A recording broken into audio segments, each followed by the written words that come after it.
Hello everyone, good evening. This is Dr. Tirlochan Kaur Sandhu, Assistant Professor in English from Government VYT PG Autonomous College, Durg.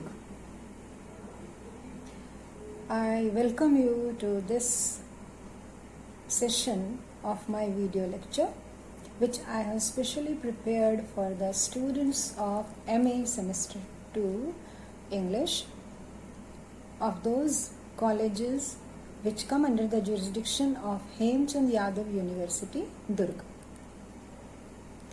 In this lecture, I have taken the topic from paper 5, Modernist Poetry, Unit 3, W.H. Auden as a modern poet, and I have taken his poem, The Shield of Achilles. So, I have divided the lecture into two parts. In the first part, I will be dealing with the poet. I'll give you a very short introduction of the poet, and thereafter I will summarize the poem, The Shield of Achilles, with some critical comments. So let us begin with the short introduction of the poet. Winston Hugh Auden, commonly known as W.H. Auden, born in 1907, is one of the leading English poets of the modern age, standing next to W.B. Yeats and T.S. Eliot. Auden may not be considered as profound as Yeats and T.S. Eliot, but he is an intelligent, sensitive, fluent, and generous man of his age, and his poetry is a great civilizing force. He is best known of the group of British poets of Marxist sympathies who became prominent during the 1930s. His early poetry is mainly satirical and obscure, but his later works reflect his mature inspiration, especially after the Second World War. As a socialist, Marxist, and a Freudian, and above all as a conscious artist, Auden became more concerned in diagnosing the malaise of this modern society, the so-called diseased society, and we find a deep note of pessimism in his work. A note of disbelief initially, but later he became seriously concerned with philosophy and religion for respite by following the Christian way of truth and hope.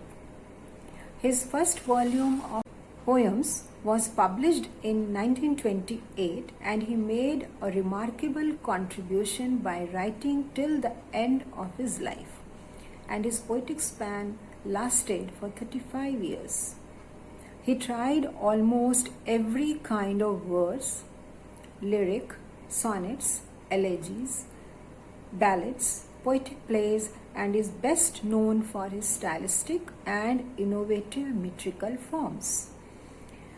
All these make his poetry obscure, and moreover, his telegraphic style makes it more difficult to understand.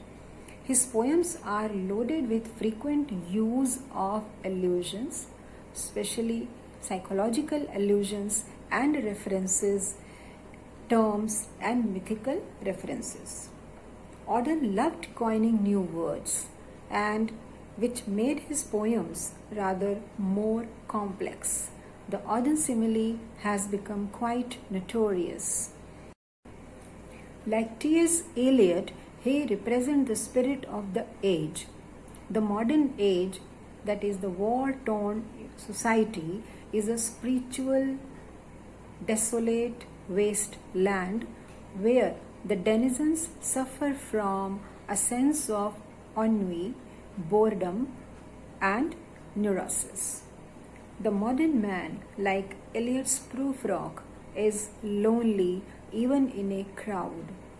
He is a misfit in this modern society which he depicts as hollow and spiritually dead, in fact. In order to represent this contemporary life, Auden used images which symbolize spiritual decay, utter perversion, and acute desolation. For example, landscapes, decayed machinery, squalor, dirt, trams, mass killings, ugly chimneys emitting foul vapors, and rocky, barren lands. However, being a modern poet, his ideas and beliefs evolved with the passage of time. His faith in religion deepened, and under the influence of Christian theology, he advocated necessity of faith and universal love for curing social ills. He believed that change of heart was necessary for curing human ills or social ills. At the same time, change of environment was essential for bringing social change. And it is only through love which makes everybody understand that life is a blessing. Now, we will move to the second part of this video lecture. That is, I will be summarizing the poem The Shield of Achilles. Welcome back again to the second part of this video lecture. And as I told you that I'll be summarizing The Shield of Achilles by W.H. Auden with some critical comments. The Shield of Achilles was first published in 1955 in the volume of poems entitled The Shield of Achilles. The lyric is divided into 3 parts, and each part consists of 3 stanzas. Thus, there are 9 stanzas in all. Auden has derived its theme from Homer's The Iliad. He has employed the mythical technique popularized by T.S. Eliot to comment on the modern condition. The mythical technique consists in juxtaposing the past and the present, with the past serving as a comment on the present.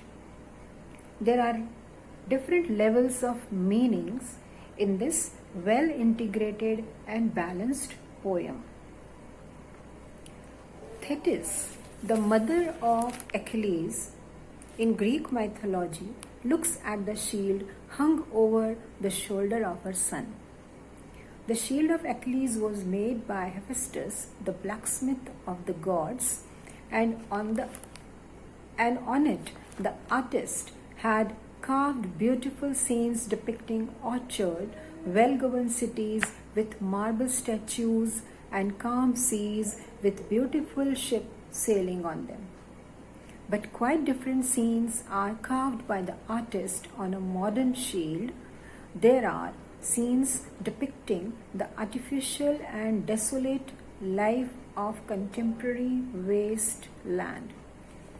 It depicts a vast plain, desolate, bleak, and barren, without anything to eat or place for rest or shelter.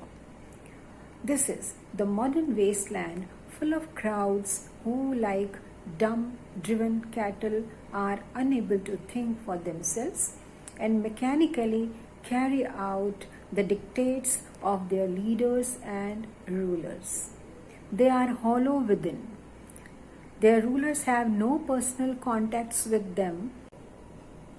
They speak to them in an impersonal voice over the radio, proved by statistics that their cause is just, and so persuade them to go to the dictators of today in their wooing poses. The beautiful world of the past has been juxtaposed with the desolate and bleak modern age, and in this way its hollowness has been commented upon. In the second part of the poem, it is religious decay and desolation in the modern age, which is commented upon. on the Homeric shield as on the Grecian age, that in Keats were carved scenes of religious ritual showing cows decorated with flowers and wine and food being served in celebration of some ceremony. But on the modern shield are carved big concentration camps where pale prisoners of war are tried to the cruelty. Christ was crucified, but the crucifixion was necessary for the regeneration and redemption of mankind. It was martyrdom, but the mass killings in the modern age carry no such significance. They are merely a measure of the spiritual degeneration of the contemporary wastelanders who, helpless and spiritless, allow themselves to be treated and massacred like dumb-driven cattle. In the third part of the poem, we are told that on the Homeric shield were carved pictures of athletes busy in their games and men and women dancing rhythmically and sweetly. On the modern shield, on the other hand, there are no dancing floors or playgrounds, but only weed-choked fields. There are no sportsmen, but only rugged urchin callously throwing stone at birds, or girls being raped, or boys quarreling among themselves and knifing each other. Life is brutal and beastly, entirely lacking in the sympathy, love and friendship which characterized life in the past. War and violence have always been there, but violence in the past was not soulless or brutal as it is today. In the past, there were heroic warriors like Achilles fighting for their religion, for their beloved, but today there are only rugged urchin and senseless violence. The contemporary scene terrifies Thetis, and the lyric ends as she goes away crying with dismay. Thus, by using the mythical technique, Auden has telescoped whole ages of history within the compass of a small lyric and commented upon the spiritual decay and desolation. In the modern age, he expresses emotion directly, presenting simplicity, directness, and force. This poem is unusual in presenting tragedy without comment. Thank you.